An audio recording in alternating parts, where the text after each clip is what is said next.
Hello everyone, welcome to study with Shri. देखिए, भारत का गणतंत्र दिवस न सिर्फ राष्ट्रीय गौरव का प्रतीक है, बल्कि ये हमारे अंतर्राष्ट्रीय संबंधों और हमारी विदेश नीति का भी एक प्रतिबिंब है। गणतंत्र दिवस में एक मुख्य अतिथि को आमंत्रित करने की जो प्रथा है वो जो है कि हमारा 1950 से चली आ रही है। जब हम पहला गणतंत्र दिवस मनाए थे तब से जो है कि ये प्रथा चली आ रही है। देखिए, इसका क्या आधार होता है, ठीक है, आज जो है कि हम इसी विषय पर चर्चा करेंगे इस पूरी वीडियो में, ठीक है। तो वर्तमान में 77वें गणतंत्र दिवस पर मुख्य अतिथि का चयन विदेश नीति की प्राथमिकताओं को दर्शाता है। जो ये साल है 77वां जो गणतंत्र दिवस हम मना रहे हैं 2026 में, तो इस वर्ष यूरोपीय यूनियन के शीर्ष नेताओं को बतौर मुख्य अतिथि आमंत्रित किया गया है, ठीक है। तो इनको जो आमंत्रित किया गया है, तो ऐसा नहीं है कि भारत जो है किसी को भी आमंत्रित कर सकता है, ठीक है। इसका जो है कि एक प्रोसीजर है, ठीक है, कि किसको बुलाया जा सकता है, किसको नहीं बुलाया जा सकता है। इसके लिए काफी लंबा विचार विमर्श होता है, तब जाकर के ये निष्कर्ष निकलता है कि किस देश के शीर्ष नेताओं को हमें मुख्य अतिथि बतौर बुलाना है गणतंत्र दिवस के अवसर पर, ठीक है। और सबसे पहले यह ध्यान रखा जाता है, अगर किसी को बुला रहे हैं बतौर मुख्य अतिथि, तो उस देश का जो है कि भारत के साथ जो राजनयिक हित है वो जो है कि क्या है, ठीक है। राजनीतिक, सांस्कृतिक, आर्थिक और वाणिज्यिक पहलू भी होते हैं, ठीक है। इन सब सारे चीजों पे भी विचार किया जाता है, ठीक है। इसके अलावा सैन्य और रक्षा सहयोग की भी महत्वपूर्ण भूमिका होती है, ठीक है, कि किस देश के साथ हमारा जो है कि जो रिलेशनशिप है वो जो है कि कैसा है। देखिए, इसमें क्या होता है कि विदेश मंत्रालय सबसे पहले जो है कि प्रधानमंत्री की मंजूरी लेता है। मतलब जो चयन होता है जो मुख्य अतिथि का, उसमें सबसे पहले जो विदेश मंत्रालय है वो क्या करता है कि प्रधानमंत्री की मंजूरी लेता है।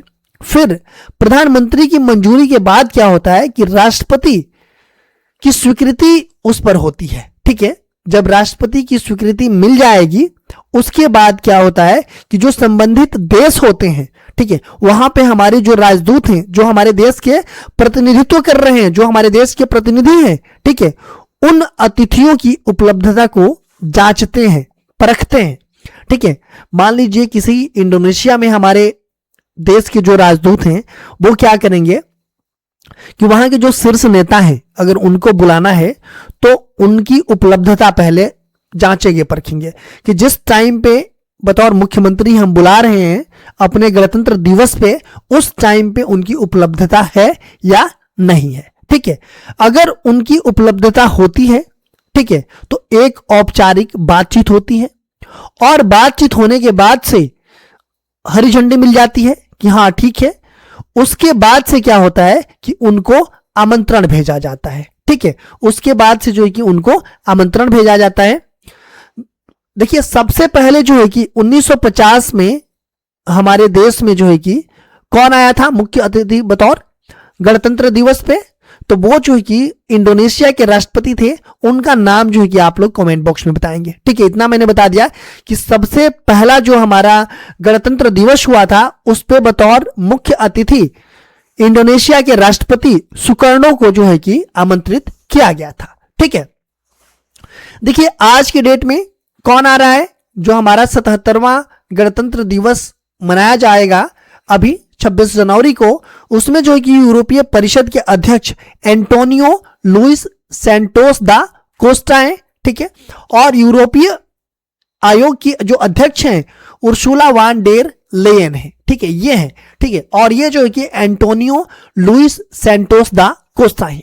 ये चीजें आप लोग याद रखिए। देखिए, 2026 बतौर मुख्य अतिथि जो हमारा गणतंत्र दिवस है, कौन कौन आ रहा है, तो यूरोपीय परिषद के जो अध्यक्ष हैं एंटोनियो लुइस सैंटोस दा कोस्टा, और यूरोपीय आयोग की जो अध्यक्ष हैं उर्सुला वान डेर लेयन, ठीक है। ये जो है कि हमारे देश में बतौर मुख्य अतिथि आ रहे हैं, ठीक है। देखिए, इनका आने का यही पर्पस नहीं है कि ये बस बतौर मुख्य अतिथि ही आएंगे, इसके साथ साथ भी और भी कुछ इंपॉर्टेंस है, ठीक है, उसको भी हम जानेंगे।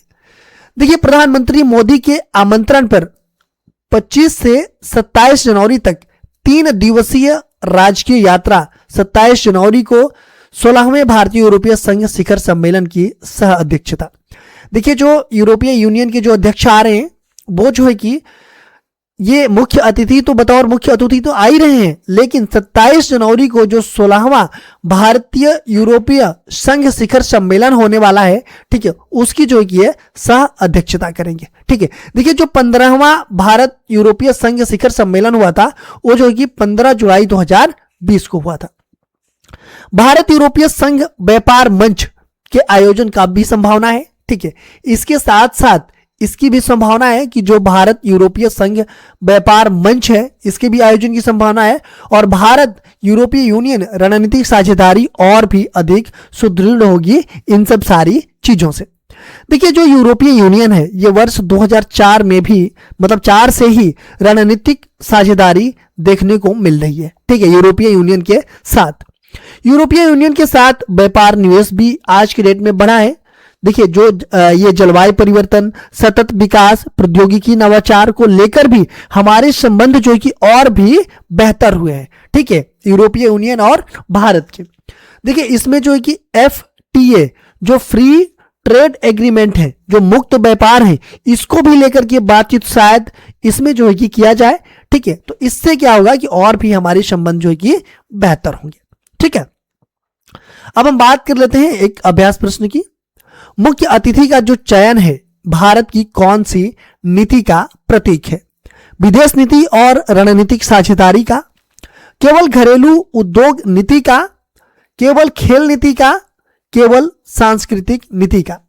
तो जो मुख्य अतिथि का चयन होता है भारत में गणतंत्र दिवस पे, तो वो जो ये कौन सी नीति का ये प्रतीक है? ठीक है, आपके पास ये चारों ऑप्शन है, आप लोग कमेंट बॉक्स में जरूर बताइएगा। मेरी वीडियो अच्छी लगी तो एक लाइक जरूर कीजिएगा। लाइक कमेंट्स करने से थोड़ा सा मोटिवेशन बढ़ता है। आप हमारे चैनल पर नए हैं तो चैनल को सब्सक्राइब कर बेल आइकन को जरूर प्रेस कर लीजिएगा और अपने दोस्तों में अधिक से अधिक शेयर जरूर कीजिएगा।